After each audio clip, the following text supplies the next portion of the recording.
What's going on, everybody? It's Eric Pauly at ericpauly.com. Today we're going to be importing Bootstrap using extensions in VS Code. So let's get into it.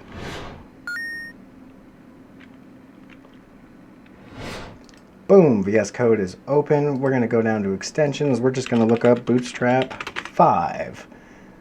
Click on this one here by gentleman Rocky and install. He has a nice sample of how to use it there. We're just going to go ahead and open up a test folder that is empty and create an index.html.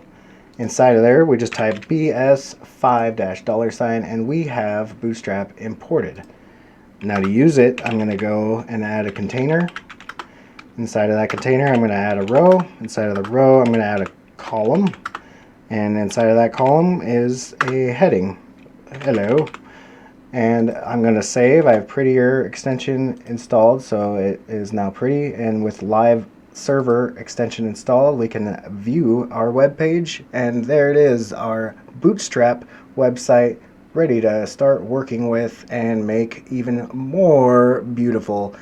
This has been Eric Pauly. I'll see you on the next one, and you keep up doing what you do.